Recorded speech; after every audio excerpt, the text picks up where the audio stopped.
What gets us to the point where we are screaming at each other, where we are in such conflict with the people around us that we lose all sense of the connection we have with them, that we lose sense of decorum, if you will? How do we get to the point where within communities we're at each other, we're screaming at each other, we're in opposition to each other? Countries, people around the world, how do we get to this point? I've been thinking a lot about this. All of the major religions preach in some way or another love, compassion, connection on some level. Not just the major religions of the world, but also indigenous beliefs often are all about connection. How do we get to the point where we're so disconnected from each other? We're disconnected from ourselves even. I was thinking about this recently and I thought, well, maybe we didn't get here. Maybe we're always here. This isn't a very popular thought in meditation circles or any kind of spiritual circles. It might be a little bit controversial, but I wonder if in a society and when we're in groupings with other people, if it is natural for us to separate ourselves, if it's natural for us to boost ourselves up so we feel better than other people so that we can justify our oppression. Again, not a very popular question to ask. But I'm just asking, I'm not saying I believe it. In Buddhism, they talk about we all have Buddha nature. We're all born with Buddha nature. We're basically the gold within us, right? We're all love, and that's what our natural nature is. We don't have any original sin. There's no belief of original sin in Buddhism. And that our natural state of being is in a state of love and compassion and connection. And this is how we're born.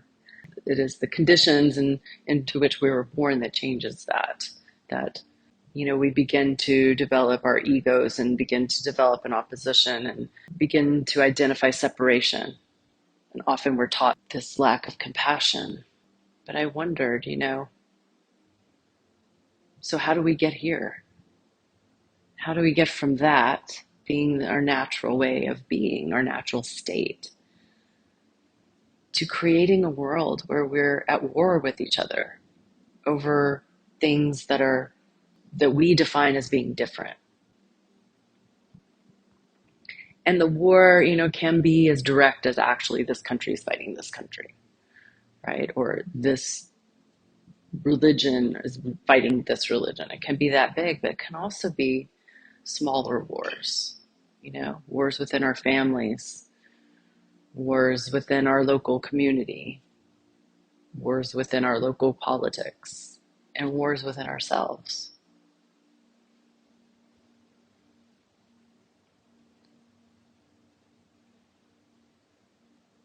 When the war is within ourselves, when we're taught within our society that is at war, we're taught to bring that war internal.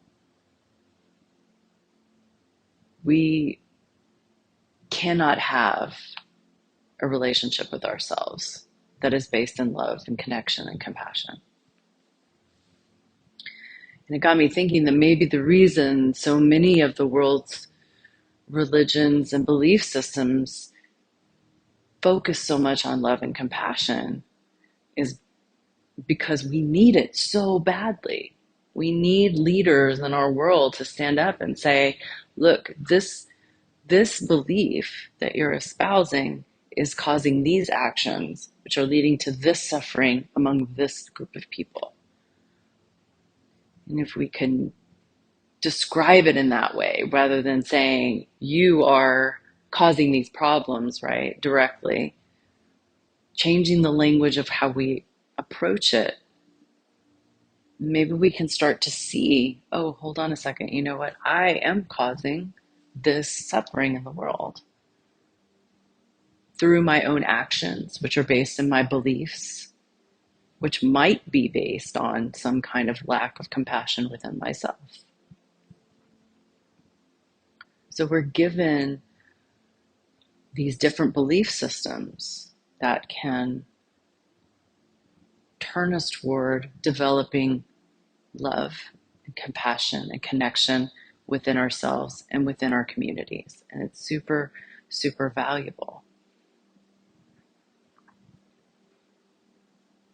And we have to be very aware of ourselves so we can see when we are at war with ourselves, and we can begin to understand how that war, that internal war, is impacting how we interact in the world, because it absolutely does.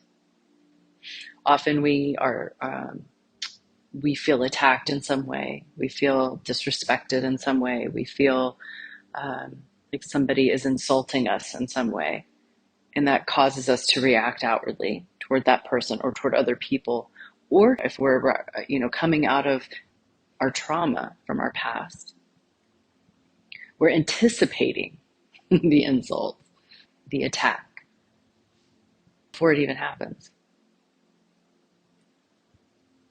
So we're actually creating the world that sort of world of conflict that we don't actually even want to live in, because we're not aware of how our actions are, or how our internal experience is impacting our external actions. In addiction, they talk about hitting a rock bottom, but I think also within just everyday life, when we feel like we get to a point where we're like, I don't know what this life is I've created for myself. I'm not happy here. I keep having these same bad relationships. I keep, repeating these same unhelpful habits in my relationships with my family, or, whatever it may be that we keep repeating, that we feel is not helpful for us, that is not really nurturing who we are authentically. And that's sort of like what I like to think of as our unconscious rock bottom. We kind of start looking around and like, okay, well, this isn't working. How I'm being in the world isn't working anymore.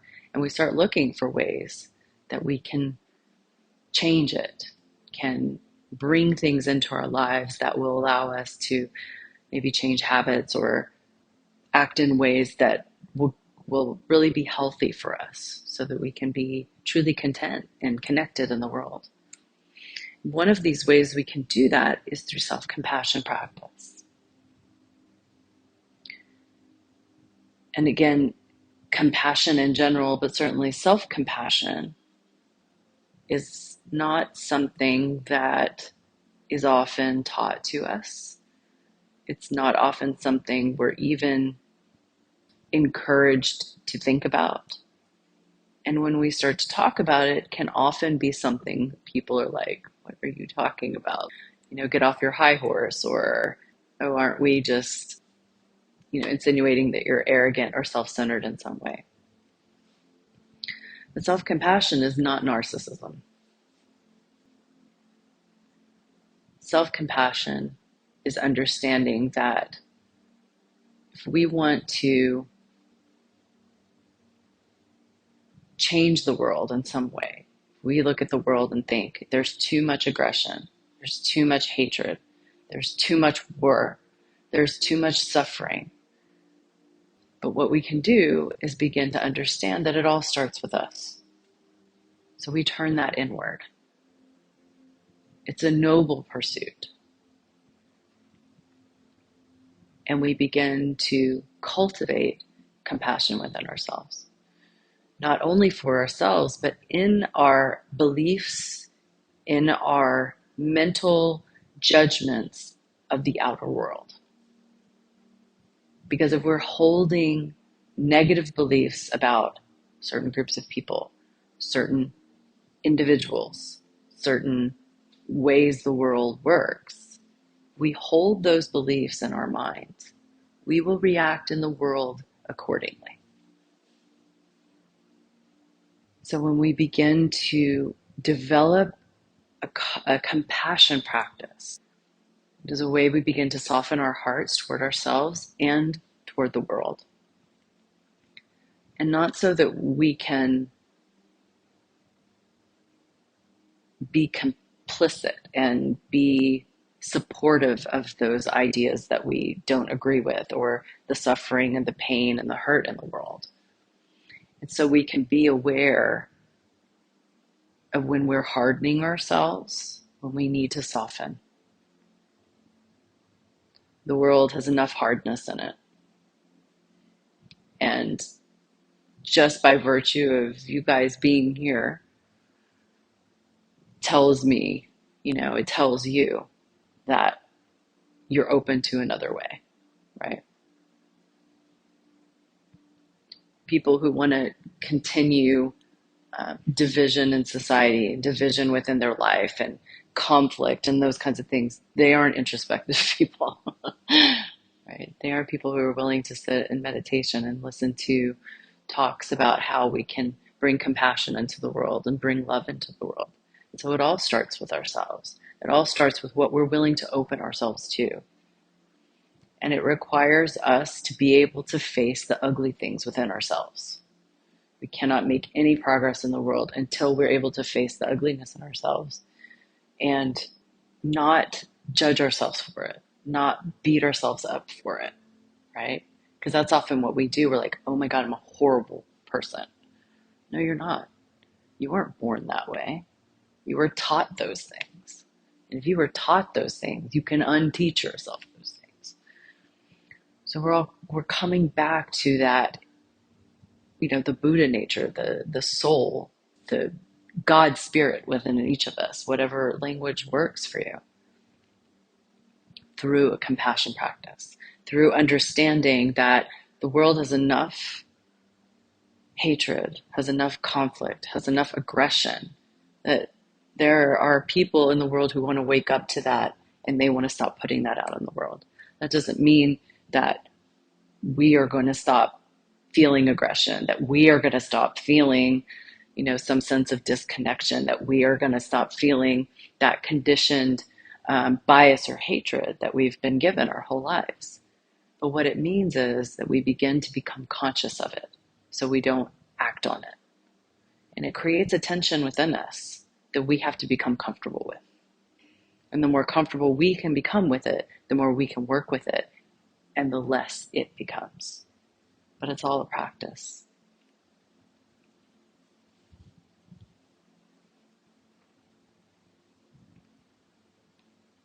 So let's go ahead and have a sit. And I invite you to come into a comfortable but supported seated position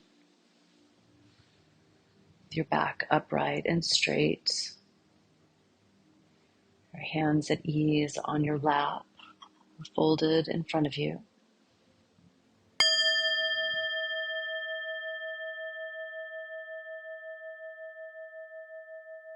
Begin by taking in 3 deep inhales and exhales at your own pace.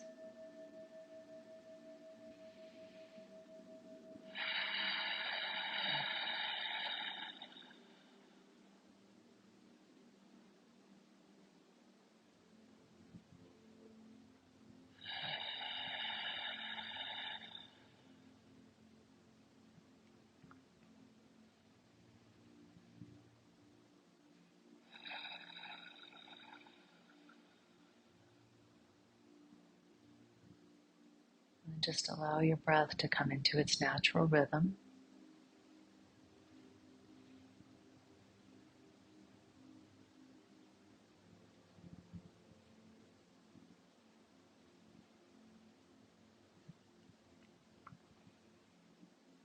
Letting your breath move through your body as it wants to,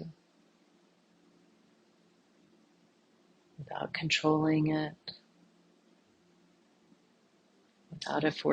without forcing it to be in any particular way.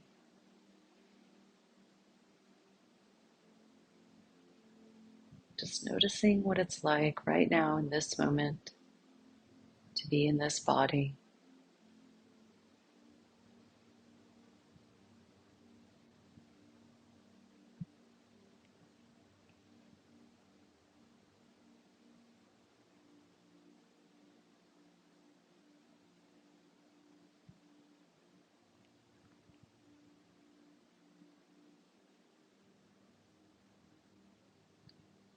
Begin by bringing the awareness to the top of the head.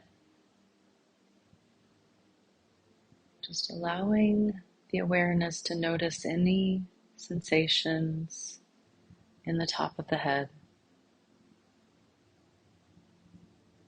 Perhaps you feel the temperature of the room, the warmth of the hair, a general sense of it being there. Just whatever it is, allow it to be in your awareness.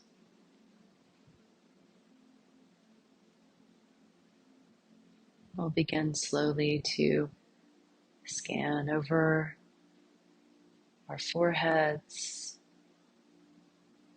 our eyebrows and eyes, just pausing a moment as we bring awareness to the eyes and the muscles around the eyes. And notice if there's a subtle holding of the tension in those muscles. And if so, just let them loosen a bit.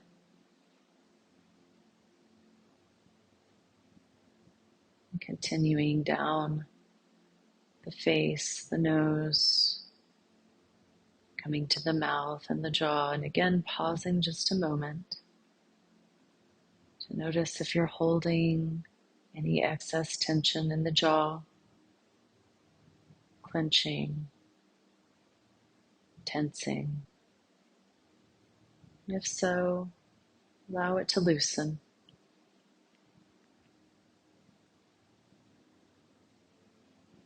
Sometimes pointing the face down toward the floor can help loosen those muscles. Continuing down the neck and the shoulders. And again, pausing just a moment to notice if there's any excess tension in these areas as well. Perhaps circling the shoulders up toward the ears and down can bring some more awareness into those muscles. Letting them relax. Continuing down into the back, chest and torso. Noticing if there's any tension, and if so, letting it go.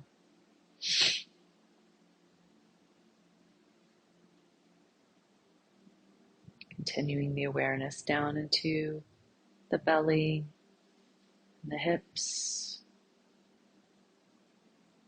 Noticing how it feels to be sitting on the surface that you're sitting on. The support,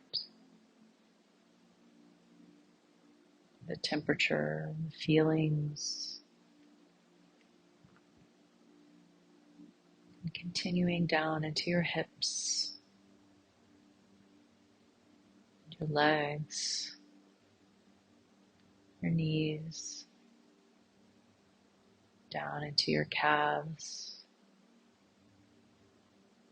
your ankles, and your feet. Bringing awareness to the sensations around the feet. Feeling the firmness of the cushion in the ground below you. The pressure on the ankles as your feet are crossed, if they're crossed.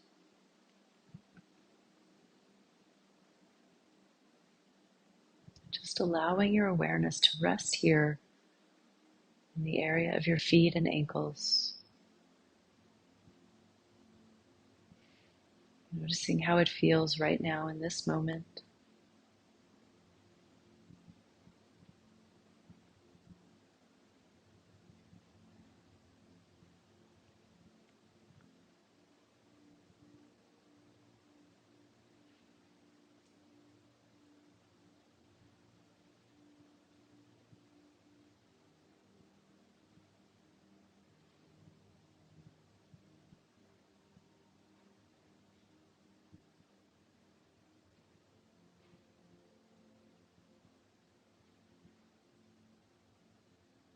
If you notice that your mind has wandered away from the feet and ankles, that's okay. Our mind is doing what our mind does, which is staying busy and thinking. And when you notice the thoughts, when you notice the distractions, when you notice you've left the feet, just gently bring your awareness back to the feet and ankles without judgment, resting once again in the anchor of the feet and ankles.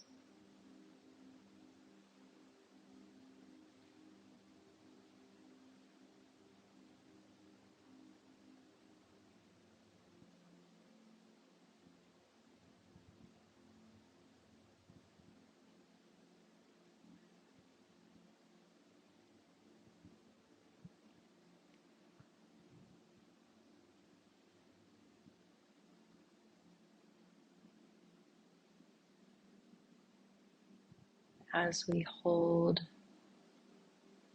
as we continue to hold the awareness and the sensations in the feet and ankle,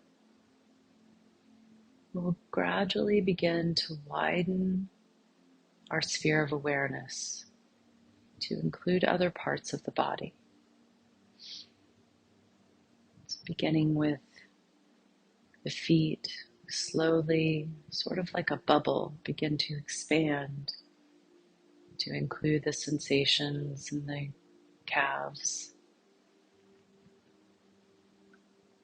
expanding to include the sensations within the knees,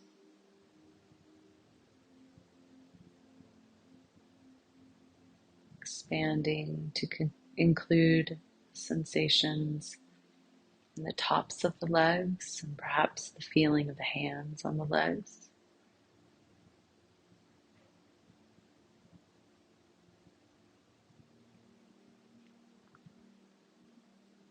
Expanding further to include the sensation of the sitting,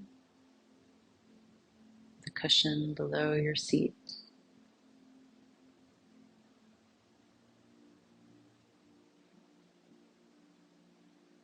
Expanding further to include your hips, your stomach.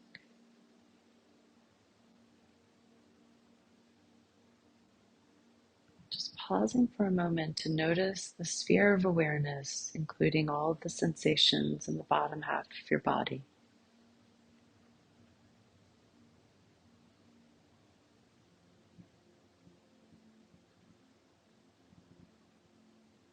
Continuing to expand the bubble of awareness to include your torso, the lower back,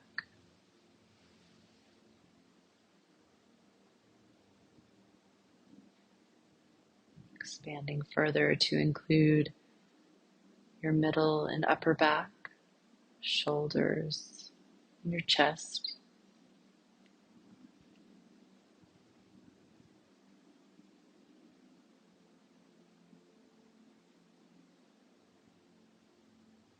Widening still to include the sensations within your neck,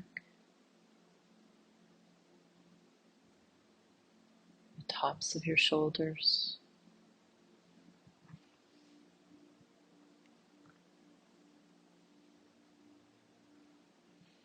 and expanding further still to include the sensations in your jaw,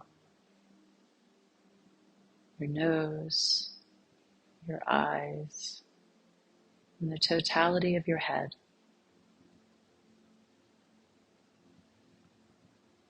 Resting for a few moments in this bubble of awareness, which includes your entire body. Just noticing how it feels. Noticing if the noticing is loose or if there's striving or tensing. Just allowing it to float within your body.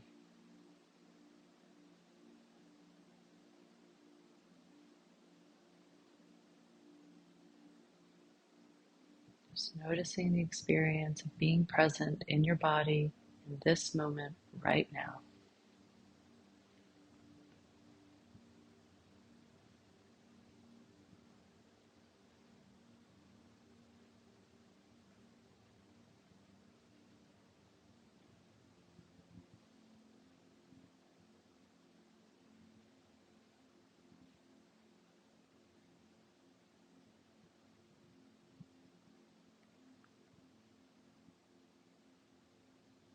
As we begin to meet the sensations within the body as they are now, without having to change them, without judging them, you may begin to notice that one particular sensation is more prominent than the others.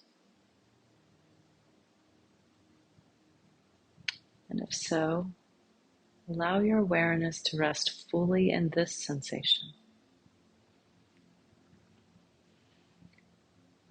And if you don't notice that one is more prominent than the other, then just choose one sensation that is easy for you to rest in, and allow your awareness to come to this point only.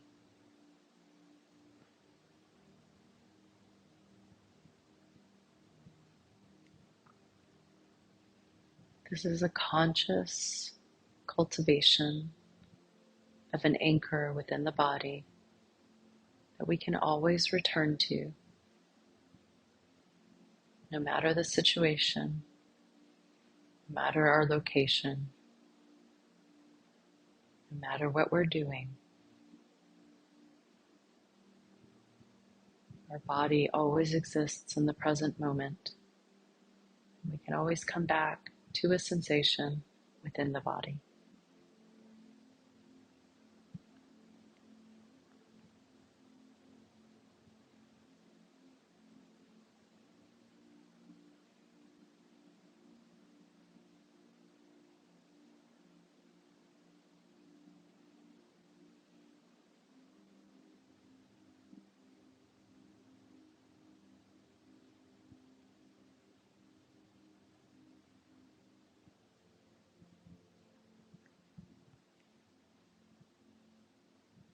You may notice from time to time that thoughts emerge. Perhaps you get dragged away into a thought. And when that happens, just give it a neutral label, something like thinking. Allow your awareness to come back to the anchor within your body without force, without judgment, and rest once again in that anchor.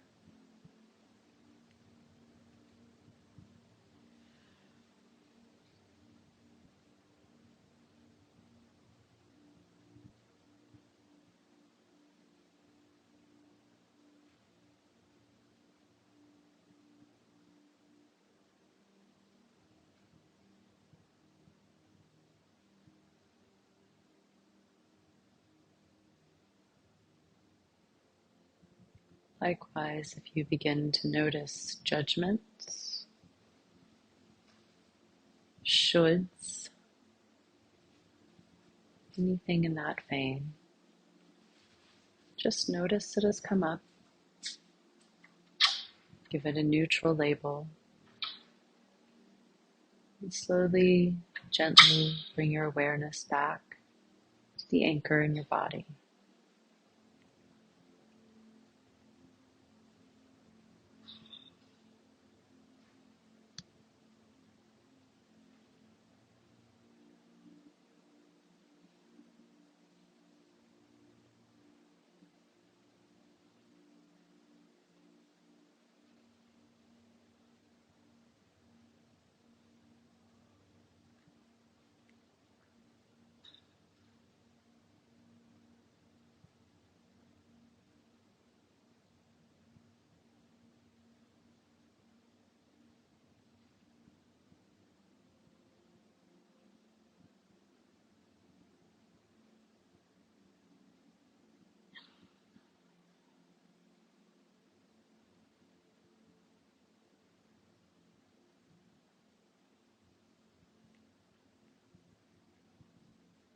And in the final moments of this meditation, I invite you, if it feels right for you, to place your hand on your heart, on your chest, over your heart.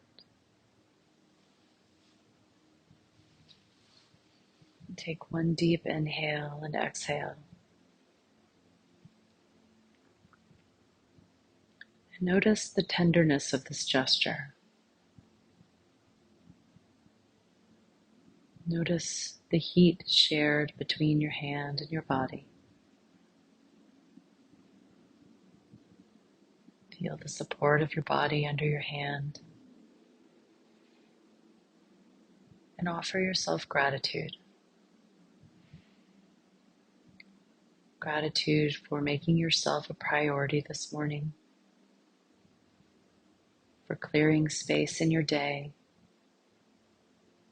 to just listen to yourself,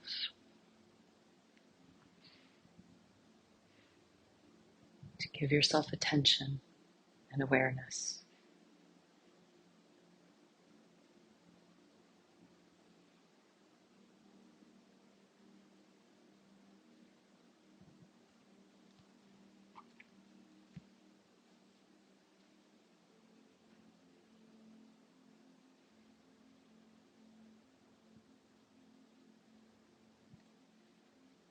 I'll close out this meditation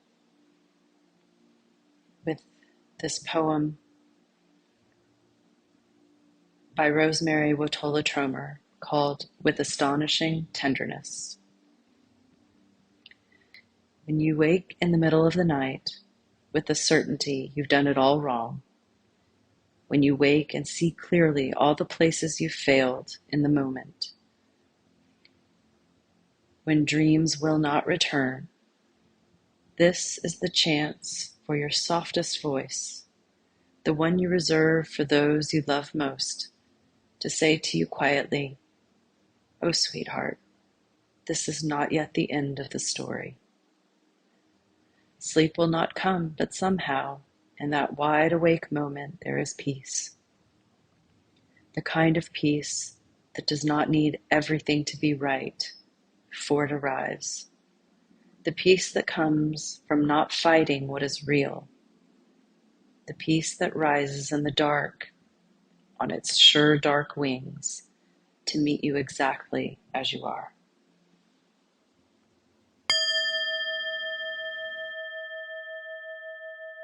When you're ready, you're welcome to open your eyes and come back into the room.